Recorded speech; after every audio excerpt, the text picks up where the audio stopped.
Seigneur, merci de nous garder en toi. Merci de nous donner de demeurer en toi. Mène toutes choses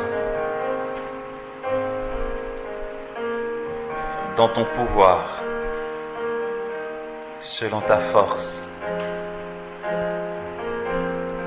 selon l'œuvre du salut.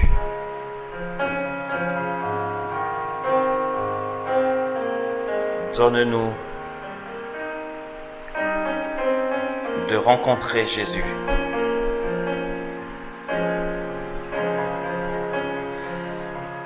De goûter Jésus. Merci et gloire à toi. Réjouis-toi Marie, pleine de grâce, le Seigneur est avec toi. Tu es bénie entre toutes les femmes, et Jésus, le fruit de ton sein, est béni. Sainte Marie, Mère de Dieu, prie pour nous pauvres pécheurs, maintenant et à l'heure de notre mort. Amen. De la lettre de Paul aux Corinthiens, sa première lettre. Mais je n'ai usé, moi, d'aucun de ces droits, et je n'écris pas cela pour qu'il en soit ainsi à mon égard, plutôt mourir que de. Mon titre de gloire, personne ne le réduira à néant. Annoncer l'Évangile, en effet, n'est pas pour moi un titre de gloire, c'est une nécessité qui m'incombe. Oui, malheur à moi, si je n'annonçais pas l'Évangile. Si j'avais l'initiative de cette tâche, j'aurais droit à une récompense, mais je ne l'ai pas. C'est une charge qui m'est confiée. Quelle est donc ma récompense? C'est qu'en annonçant l'Évangile, j'offre gratuitement l'Évangile, sans pleinement user du droit que me confère l'Évangile. Amen. Ok. La réalité des choses, c'est que depuis hier que nous parlons, nous allons vers quelque chose. Cet embrasement, ce cœur saisi, cette passion d'amour pour Dieu qui est un tel feu que tout autour ternit. Et c'est cette flamme qui va nous garder dans l'axe de ce que notre cœur aura choisi pour Dieu. Mais il ne s'agit pas seulement d'une décision de faire de Dieu l'unique nécessaire de notre vie ou notre seul trésor. Cela ne s'acquiert pas par la force d'une décision, cela s'acquiert par la pure grâce de Dieu. Il faut que cela naisse en nous. Avant la pause, nous parlions de ce qui est prophétique et charismatique. Je le redis juste pour rappel, ce qui est charismatique est ce qui est inattendu. Or, la naissance en nous de cette faim et cette soif de Dieu, que l'on va appeler le désir que Dieu fait naître en nous, est le fruit d'une rencontre régulière, assidue avec Dieu. La prière. Très peu de chrétiens prient vraiment. Je l'ai dit tout à l'heure, nous nous adressons à Dieu, mais nous n'entrons pas dans l'intelligence de la prière. Et sans cela, sans cette prière intelligente à laquelle nous sommes appelés, nous ne pouvons espérer aucun désir brûlant qui nous donne de vivre de l'héroïcité des vertus comme nous l'avons cité chez certains saints. Ce n'est pas possible. C'est pourquoi je disais tout à l'heure qu'il s'agit de retourner à la case départ. Je fais une introspection. Je regarde ma vie chrétienne, à quoi elle ressemble, à quoi elle a ressemblé jusqu'à maintenant. Quel est mon cheminement avec Dieu dans l'union à son cœur? La vie chrétienne est censée être une croissance dans l'union à Dieu. Nous partons vers quoi? Vers une déification. Pardon mon écriture, souvent j'écris comme un médecin. Mais ouais, ça c'est quand je parle en écrivant. Une déification, d'accord? Je vais citer un texte de la théologie qui va nous donner de comprendre ce qu'on appelle, la notion de déification. Déification, entendons simplement devenir Dieu, ok? Devenir Dieu. Dieu nous a appelés à l'existence pour devenir lui. Ce n'est pour rien d'autre. Vous savez quoi? Vouloir être saint, c'est génial, mais ça reste bas de gamme.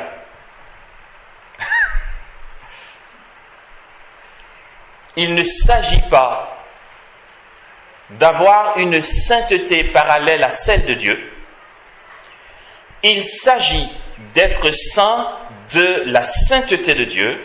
Or, cela n'est pas possible si nous ne sommes pas carrément Dieu lui-même. Voici à quoi nous sommes appelés en tant que chrétiens, en tant qu'être humain simplement. Notre appel à l'existence est en vue de ça.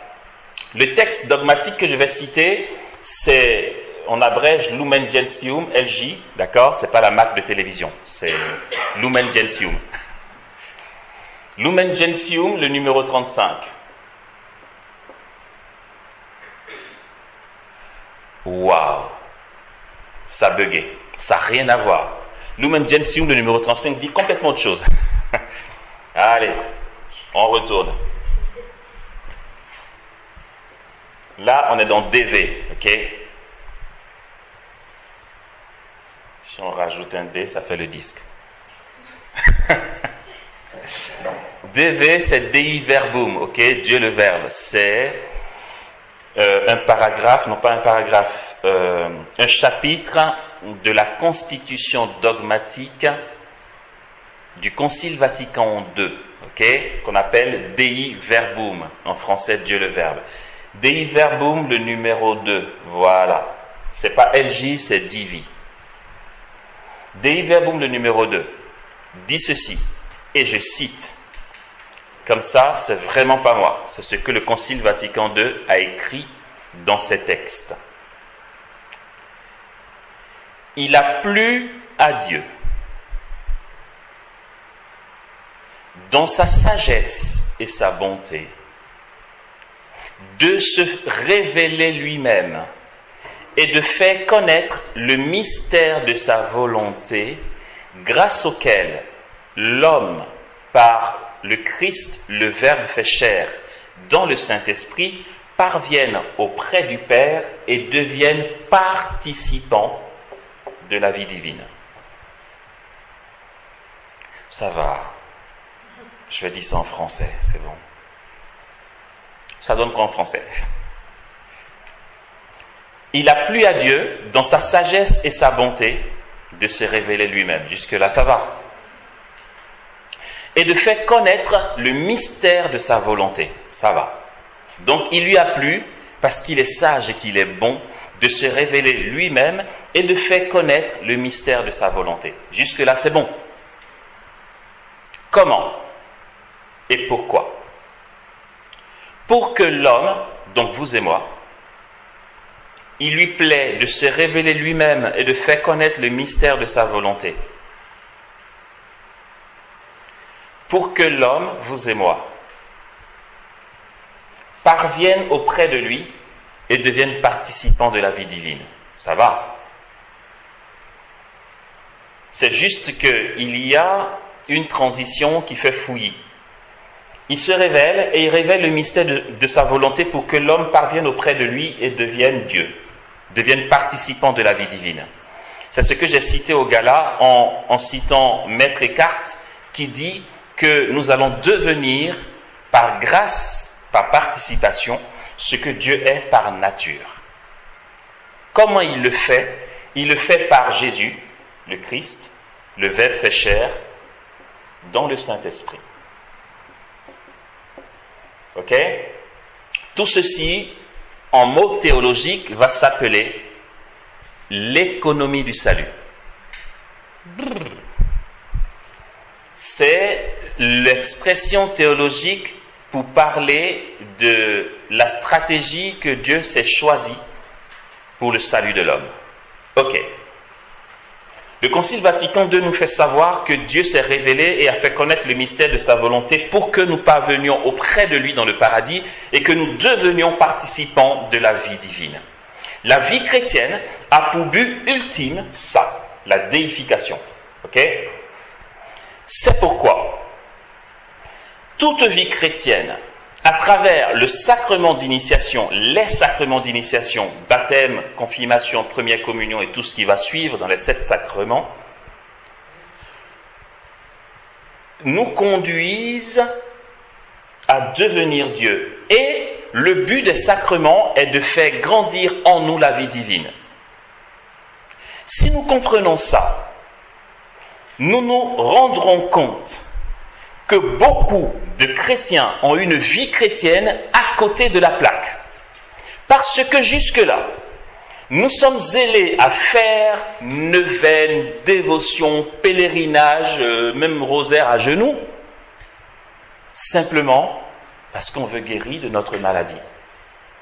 Ou parce qu'on veut avoir un gosse, on veut avoir un mari, on veut avoir une promotion, on veut voyager. Nous investissons notre énergie dans ce qui n'est pas essentiel. Aussi, pour ce qui nous concerne, si nous nous engageons dans une fraternité, en nous disant, dans la fraternité, je vais avoir un peu d'amour de mes frères et sœurs, ou encore là, si je participe à l'apostolat, Dieu se souviendra que j'ai éventuellement besoin d'être exaucé, on ne connaîtra pas le bonheur en Dieu dont parlent les saints. Ce qu'on a dit hier, franchement, de vous à moi, on se dit, mais c'est du chinois pour nous, Jean de la Croix, qui renonce à tout, qui goûte tellement Dieu, qu'il peut même décoller du sol, mais comment c'est possible? Mais c'est pour nous, frères et sœurs. Jean de la Croix recevait la même hostie que nous. Thérèse d'Avila recevait la même hostie que nous. Thérèse de Lisieux, pareil. Edith Stein, pareil. Padre Pio, pareil, c'est la même hostie que nous recevons tous les jours.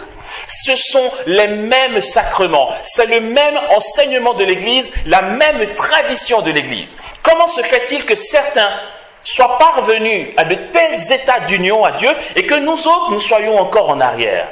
C'est simplement parce que nous avons détourné ou encore que nous n'avons pas encore posé les yeux sur notre seul essentiel, devenir Dieu.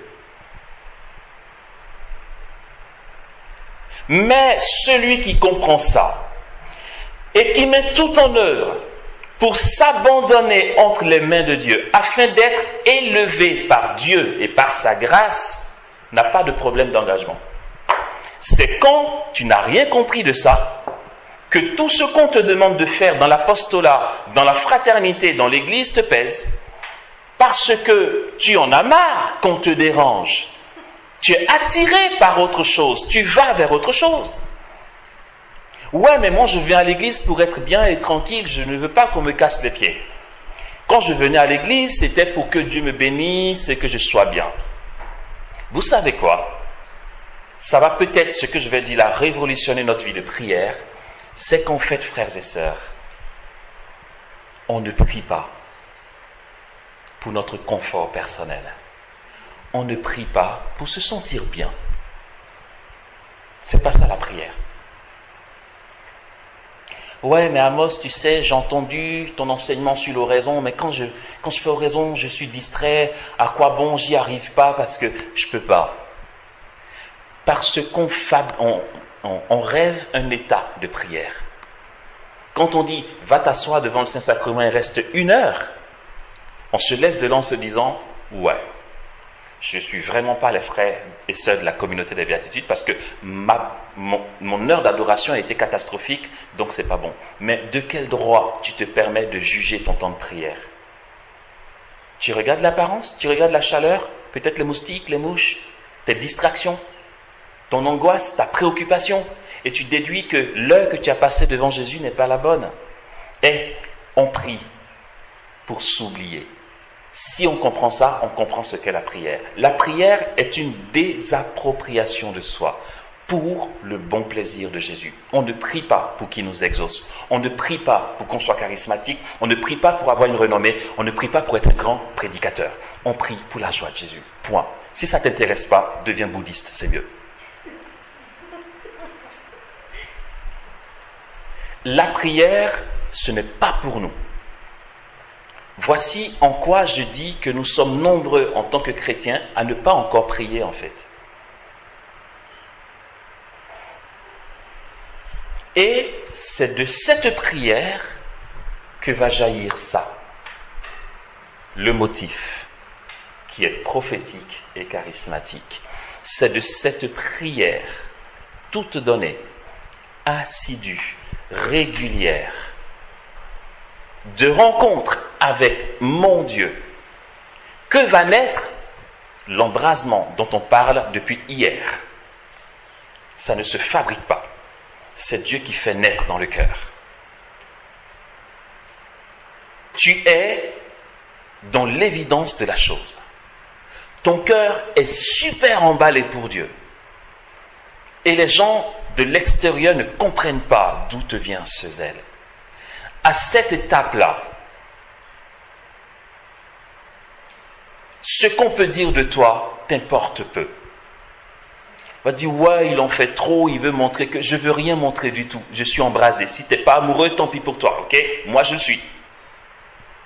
Donc, va pas chercher à me freiner par, je sais pas, par un regard accusateur en disant, ouais, il veut montrer qu'il est assidu, qu'il est là, il veut les bonnes grâces du frère François.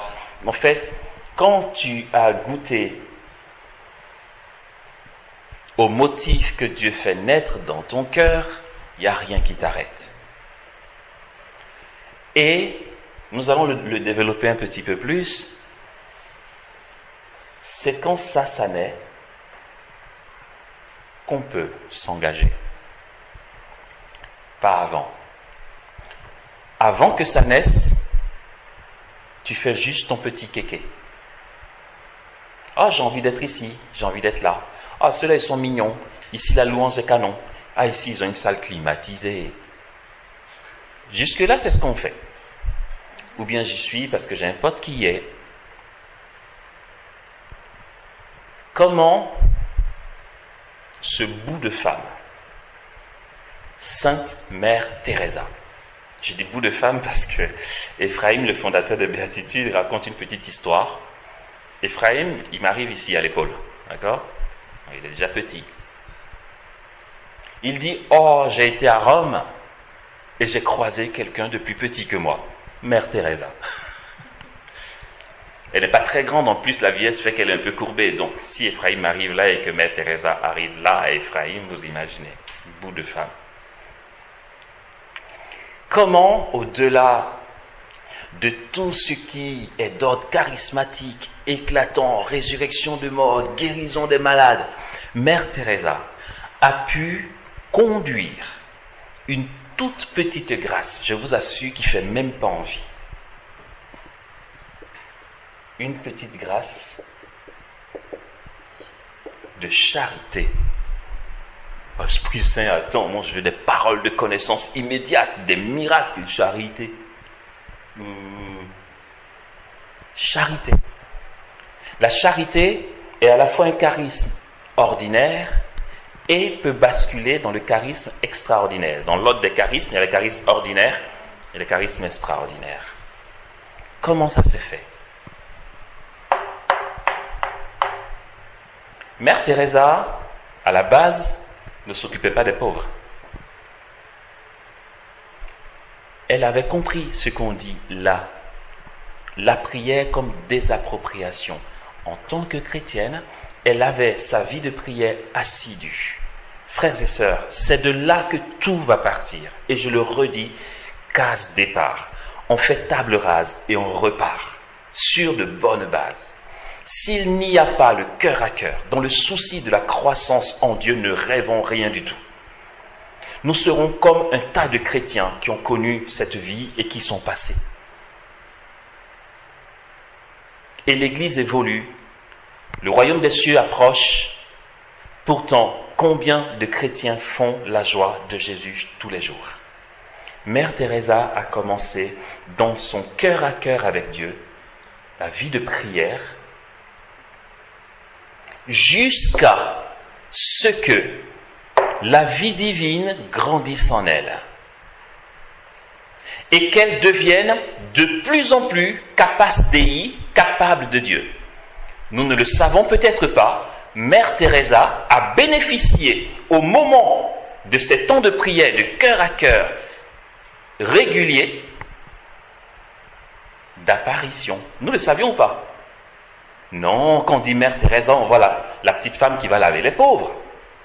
On ne soupçonne pas du tout la dimension d'ordre mystique de Mère Teresa. Mère Teresa, pendant 2 ans, a été gratifiée de la vision de Jésus.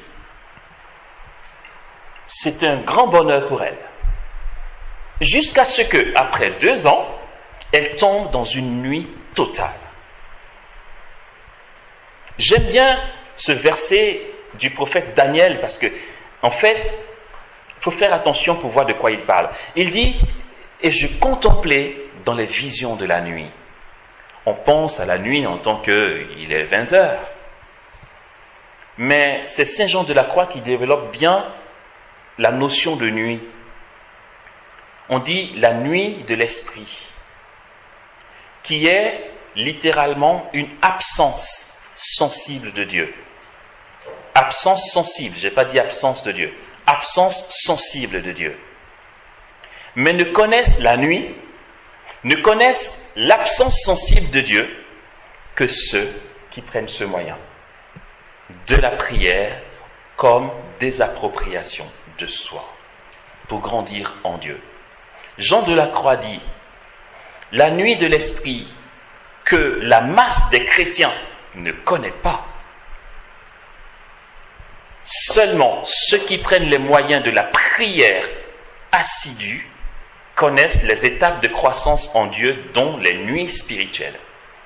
Sinon, ça restera chinois pour nous, tant que nous ne prierons pas. Tant que notre vie chrétienne sera résumée à la messe du dimanche, réunion à table Léodote, et puis après bastato. Okay?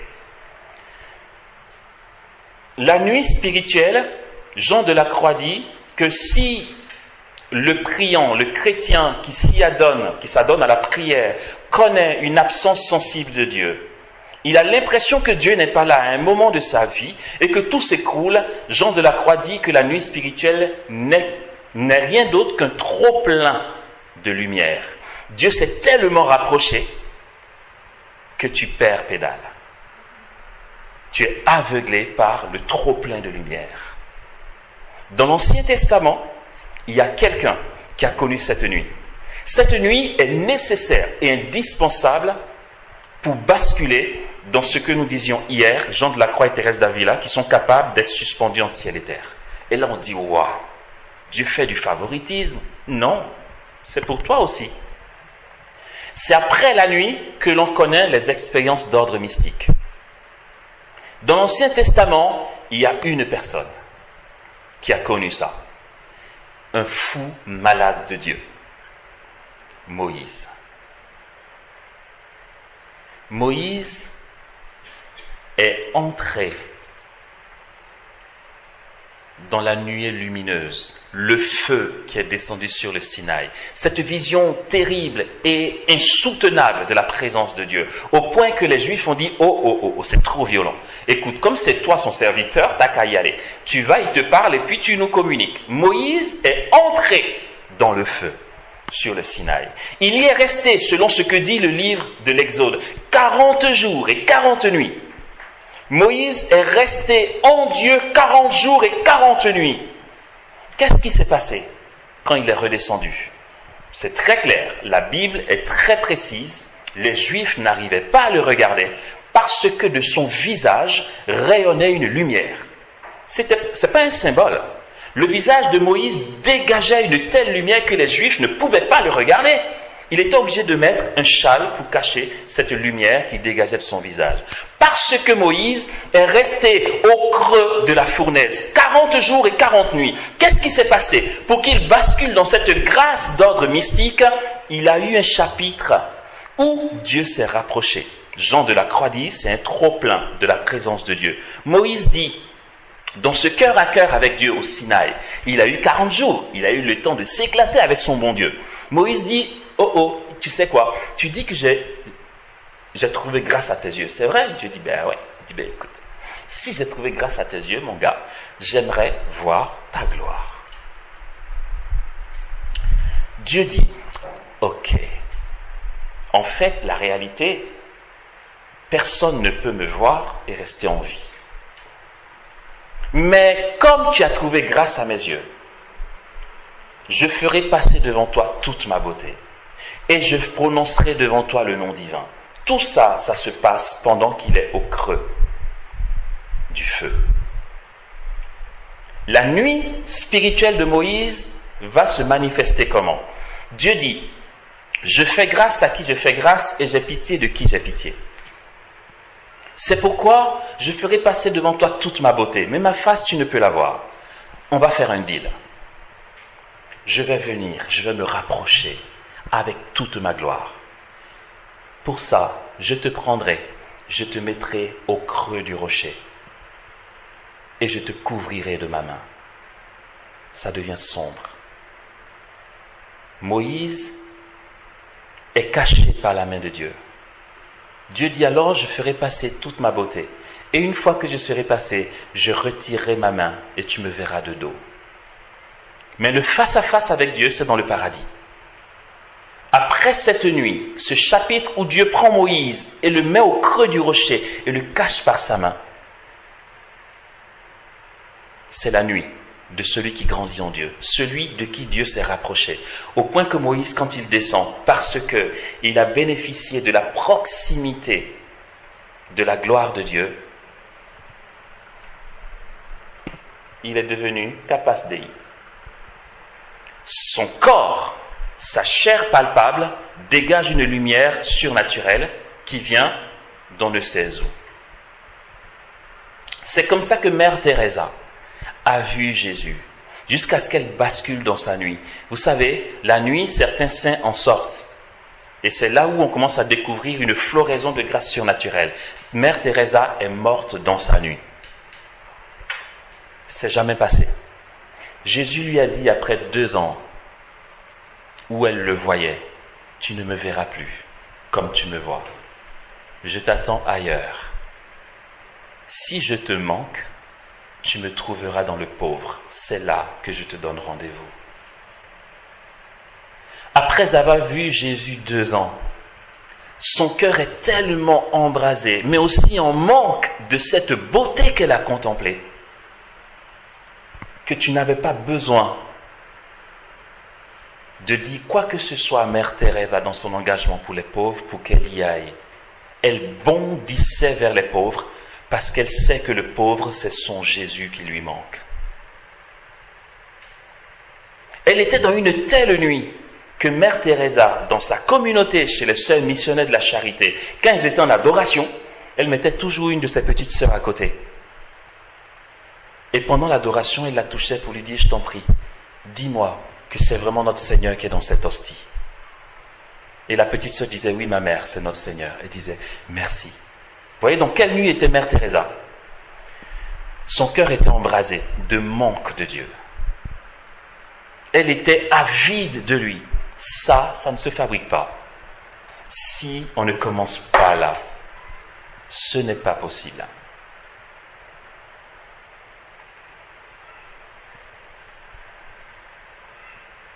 En France, les jeunes que j'ai accompagnés, c'était très clair. Bien sûr que j'aurais pu les écouter à n'importe quel moment, mais c'était dans une dynamique d'éducation. Quand ils venaient me voir pour l'accompagnement spirituel, la première question, le programme de prière qu'on s'est fixé, est-ce que tu l'as suivi? Non. Je lui dis alors à la prochaine fois. Et tu n'as rien à me dire. Ouais, je suis éprouvé. Ouais, ça va pas en cours. Ouais, je m'en fous. Est-ce que tu as prié? Non. Alors, retourne. Et puis, rendez-vous dans un mois. Est-ce que tu as suivi le programme? Oui. Alors, tout va bien. Quel que soit ce que tu vas me raconter comme difficulté, tout baigne. Tu es dans les mains de Dieu. Le seul essentiel est là. C'est galère d'aider des personnes qui... Une personne vient me voir une fois en Côte d'Ivoire, me raconte un problème monstre comme ça. Wow. Je lui dis, ok, c'est quoi ton temps de prière chaque jour? Elle dit, je fais les messes les dimanches, puis je confie à Dieu mon souci. Je dis, mais écoute, il va falloir que tu prennes les moyens de la prière. Comme elle n'a pas l'habitude de prier, je ne voulais pas lui donner le truc impossible. Je lui ai dit, écoute, essaie de faire un chapelet tous les jours. Vous savez ce qu'elle me dit? Quoi? Un chapelet? Ah, c'est trop long. Non, mais en fait, c'est pas si on comprend le truc. On est là à pleurnicher sur nous-mêmes, ouais, les choses ne me réussissent pas, je suis malheureuse, je suis malheureux, je sais pas, je suis malade, ça va pas, Dieu m'a oublié, mais on ne veut pas prier. Ça nous vient d'où là, le secours divin? Dieu donne, hein, c'est pas le problème, vous savez, Dieu prend soin de nous, c'est pas le problème. Quand on n'a pas le bénéfice de l'agir de Dieu, ce n'est pas qu'il ne le fait pas, il le fait. Mais ton cœur est tellement encombré que tu ne perçois même pas, il n'y a pas d'ouverture à sa grâce. C'est galère d'aider quelqu'un qui ne veut pas prendre les moyens de trouver Dieu. C'est super galère. Mère Teresa a été avide de Jésus et l'a trouvé dans le pauvre. Il y a un journaliste une fois qui, ouais, toi tu es charitable. Non, mais au point que la société mondaine a reconnu sa grâce, prix Nobel de la paix, tellement elle a cartonné. Même les païens lui ont rendu témoignage. Et un journaliste qui vient lui dire, parce qu'il se dit, je parle à Mère Teresa, elle est charitable, elle va comprendre ce que je veux dire. Vous ne croyez pas que les ONG, le monde entier, l'ONU, toutes ces structures-là ne font pas assez pour les pauvres? Il y a des guerres, il y a des famines, qu'est-ce que vous pourrez leur dire? Entendons, ouais, toi, on sait que tu gères. Donne-nous un conseil pour que les grandes puissances fassent comme toi. Mère Teresa dit, j'ai rien à leur dire que je ne me dis à moi-même. Si aujourd'hui, il y a quelqu'un qui meurt de faim quelque part dans le monde, c'est parce que moi, ici, je n'ai pas assez aimé. La claque. Ok. Et elle a pu tenir son engagement jusqu'au bout parce que ça a été embrasé par autre chose. Sa vie de prière, sa vie de prière qui fait naître en elle la vie divine. Voici de quoi nous parlions hier soir. Case départ. On se rendra aussi compte, je vais m'arrêter dessus, on se rendra aussi compte que finalement, quand quelqu'un prend les moyens pour trouver Dieu, les moyens de la prière, il connaît une liberté et une autonomie en Dieu. Il y a une personne qui est vraiment, elle me bénit. Pour moi, c'est un beau témoignage. Lorsque j'étais en Île-de-France, dans le 77, en métropole, mon responsable m'avait confié une personne qui, le 77, c'est à 45 minutes de Paris intramuros, d'accord? Elle venait de Paris intramuros jusqu'à chez nous pour se faire suivre spirituellement et mon responsable avait demandé que je la suive spirituellement. On se voyait 1 heure tous les mois. Ma méthode d'accompagnement spirituel, c'est ça. Le genre d'accompagnement où monsieur ou madame a fait un cauchemar, tout de suite son téléphone. Ah, Amos, j'ai fait un cauchemar. Oh, on se voit dans 2 semaines, d'accord? Jésus-Christ, c'est pas à moi. Tu mourras pas. On se voyait 1 heure tous les mois. Et quand elle venait, au début, c'était quoi? C'était plein de questions. Elle notait tout. Alors, je voulais te demander ça, mais pourquoi si? Dans l'église, pourquoi ça? Mais quand on prie, pourquoi il y a ci? Pourquoi il y a ça? C'était plein de questions. Je répondais. J'étais son accompagnateur spirituel. Je répondais chaque fois. Et au fur et à mesure du temps, les questions baissaient. Parce que on avait fait un programme de prière, de vie, d'oraison. Et elle prenait les moyens. De toute façon, j'étais exigeant avec elle pour qu'elle laisse son autonomie en Dieu. J'étais exigeant pour qu'elle respecte son temps de prière. Elle respectait son temps d'oraison. Et plus on fait oraison, et moins on est agité. Jésus dit, lorsque vous me reverrez, vous ne me poserez plus aucune question. Tout sera dans l'évidence. Et quand on fait oraison, on grandit dans cette paix intérieure qui s'installe, au point que, quand elle venait, je lui disais, alors il y a des questions? Non, ça va. C'est pas qu'il n'y en a pas, mais on s'en fout. L'essentiel est là. Ok? Dans le temps, c'était, ouais, mon père m'a dit ça, qu'est-ce que je lui réponds? Ma mère a dit ça, moi je fais comment? C'était un tas de trucs comme ça. Et puis finalement, je dis par exemple, en famille ça va mieux? Bon, c'est la même situation, mais Dieu gère. Je me dis, waouh, ok, ça va. Et puis, finalement, l'heure qu'on prenait était trop. Quand elle venait, je faisais le tour des différents points. Je lui disais, vie de prière, c'est bon? Ça va. Accomplissement du devoir d'État. Il y a un souci, tu veux qu'on parle d'un truc? Ça va. Relation aux parents, ça va. Vie affective, tout baigne. Apostolat, ça va. Ok. Bah, écoute, si ça va, ben ça va. Et puis finalement, elle n'appartenait à aucun groupe de prière. Elle m'a dit un jour, écoute, je pense que je vais prier avec tel groupe sur Paris. D'accord. Elle n'a pas prié avec eux, vous voyez, tu viens d'arriver, tu es dans l'assemblée, tu pries. Je ne sais pas par quel moyen. Pas plus tard que 6 mois plus tard, elle me dit, le groupe de prière me demande d'être la responsable. Bon. T'es arrivé il n'y a que 6 mois? Ouais, j'en sais rien. Elle est devenue responsable du groupe de prière 6 mois plus tard. Elle a révolutionné le groupe de prière. Non, mais elle leur a communiqué sa soif de Dieu dans l'oraison. Elle leur mettait des retraites. Mais je vous assure, aujourd'hui, au point qu'une fois, j'arrivais de la Côte d'Ivoire, on s'est rencontrés à Paris parce que, à cause de mes voyages, je ne l'accompagne plus spirituellement. Mais à l'occasion, je revenais de la Côte d'Ivoire et puis on s'est vu, on a pris un café. Et je lui disais, elle a dit, ça s'est bien passé. Bon, je lui disais, ouais, écoute, la fatigue, il y a ci, il y a ça, j'arrive plus à faire telle chose. Je me suis surpris à être dans l'autre sens. Celle qui me donnait des conseils. Ouais, mais tu sais, Amos, maintenant, il faut que tu fasses ci, parce que tu sais, à un certain niveau, il faut faire ça. J'étais là. Oh, ben, dis donc, madame, Non, mais j'étais comblé. Je dis, mais voilà, en fait, ça, c'est beau. Je veux dire, elle a son Jésus avec elle. Jésus l'enseigne, elle le rencontre dans l'oraison. Elle a une paix, et la paix, c'est la demeure en Dieu. La paix, ce n'est pas une absence de guerre. Ah non. La paix, c'est la demeure en Dieu. Tu as Dieu, tu as tout. Thérèse d'Avila dit que rien ne te trouble. On connaît bien ces paroles. Que rien ne t'effraie.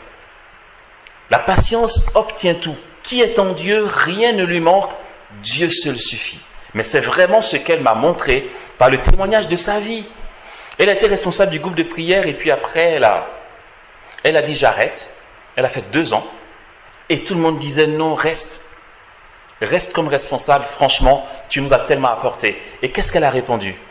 Elle dit, je pense que c'était juste un passage. Ça me prend trop de temps. J'ai besoin de m'isoler pour mieux prier. Oh, wow. Ouais, mais là, tu dis, purée, Jésus, tu gères carrément, quoi. On va continuer, on est dans les motifs, d'accord? cet embrasement-là, qui est le motif de l'engagement, si le motif est solide, le reste coule de source. Mais vous allez voir aussi, il y a de quoi faire ici, il y a de quoi faire ici, d'accord? Mais rien que dans le motif, on fait table rase. J'invite chacun, avant qu'on se voit cet après-midi, prenez un petit temps, j'en sais rien, un quart d'heure, 30 minutes, devant le Saint-Sacrement ou en marchant, faites un petit bilan de où vous en êtes avec Dieu dans la prière. Quelle est ma vie de prière? Est-ce que je me contente des rassemblements seulement? Ou est-ce que moi-même, j'ai mon temps conséquent à la rencontre de celui qui m'a aimé et m'a tout donné? Non mais sans retenue. Ce que Dieu donne, c'est pas des grâces. Dieu ne nous donne pas un peu de sa lumière, un peu de sa sainteté. Ce que Dieu donne, c'est lui-même. Dieu veut que tu deviennes lui. Et on s'étonne. Quoi? Ils sont suspendus en l'air. Vous connaissez l'histoire de Martin de Porres? Saint Martin de Porres, il est génial ce mec, je l'aime trop. C'est un métis péruvien. Dans le temps, il était dominicain, très marginalisé dans son monastère. Hein. Vraiment, c'est le frère, parce qu'il avait une partie noire. Les autres frères le méprisaient. C'était lui qui passait le balai, qui faisait les tâches humiliantes. Il faisait la chambre de ses frères et tout. Mais c'était un pauvre en fait. Voilà, en fait. Comme il était pauvre, il aimait les pauvres, il s'occupait des pauvres de la rue. Et il vivait... en fait, il n'avait que Dieu. Il ne pouvait compter sur rien d'autre que Dieu. Il a tellement collé à Jésus qu'aujourd'hui, il y a un livre qui a été écrit sur sa vie, qui est intitulé, le livre s'appelle « Arrête de faire des miracles ». Mais, vous voyez, Martin de Porres, il faisait tellement de miracles que son responsable lui a dit « Avant de faire un miracle, tu me demandes la permission maintenant. » C'en est trop. Il était obéissant. Une fois qu'il revenait de je ne sais où, il y avait des ouvriers qui construisaient, et puis il y en a un qui a fait un faux pas, qui tombait de très haut, il allait se fracasser pour mourir. Martin de Porres passait par là. Il aurait pu prier pour que Dieu intervienne, mais il faut qu'il demande la permission avant. Le gars est en train de tomber, le temps d'aller au monastère, demander la permission, le gars il est mort. Alors ce que Martin fait, dans la foi, il ordonne au gars d'être suspendu en l'air, le temps qu'il aille demander la permission. Histoire vraie, hein? Tu te dis, attends, purée, il était catholique comme nous ou... Il va au monastère, il demande la permission, le prieur lui dit, non mais attends, ça va pas dans ta tête ou quoi? Retourne, mais quand il est revenu, l'ouvrier était par terre. Mais pas tombé. Tout le monde a témoigné qu'il est tombé comme une feuille de papier. Et il s'est juste posé au sol. Ça c'est Martin de Porres. Là tu dis, purée, Martin, t'étais catholique comme moi? Dis-moi, tu faisais la même messe que je fais? T'es sûr? Ouais, c'est la même chose. La même tradition de l'église, la même Bible, le Saint-Père, les mêmes choses quoi. Là, tu dis, purée, ouais, on se dit, mais comment c'est possible? C'est possible ici, la vie sacramentelle, l'union à Dieu dans la prière régulière et assidue, pour que ça grandisse en nous. Il y a un frère qui va voir le prieur pour lui dire, ouais, je ne comprends pas parce que moi j'en ai marre de Martin, ils l'ont fait à sa tête. Je lui ai demandé de faire le ménage de ma chambre. Eh bien, monsieur trouve le moyen d'aller distribuer du pain aux pauvres dehors. C'est lui le charitable. Franchement, j'aurais été là, j'aurais dit, mais tu ne peux pas faire ton ménage toi-même dans la chambre? Vous imaginez comment il était méprisé par les autres? Le prieur qui dit, c'est pas son style quand même. C'est vrai, c'est un pauvre gars, mais il est très obéissant. Le frère lui dit, ben, je t'assure, viens au balcon, tu vas voir, il est dehors en train de distribuer du pain. Le prieur veut en avoir le cœur net. Ils vont tous les deux par le balcon, ils voient Martin qui distribue du pain aux pauvres. Le prieur dit, mais vérifie que la chambre n'est pas faite. Il dit, mais je viens à peine de lui dire, ça n'a pas pu être fait. Le prieur dit, vérifie. Il y a bien une raison, parce que Martin est obéissant. Ils vont tous les deux vérifier dans la chambre, quand ils ouvrent la porte, Martin est en train de faire le ménage.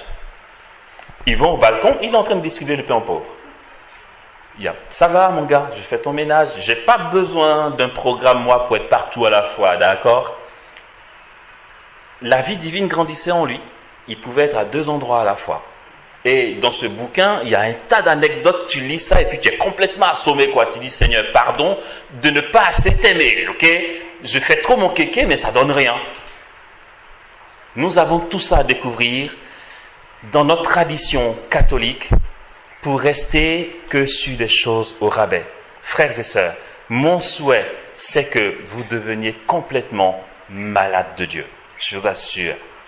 Je veux, depuis la France ou la Côte d'Ivoire, entendre que un tel, une telle, à l'île de la Réunion, a provoqué une réunion des évêques parce que franchement, les signes qui s'opèrent sont trop éclatants.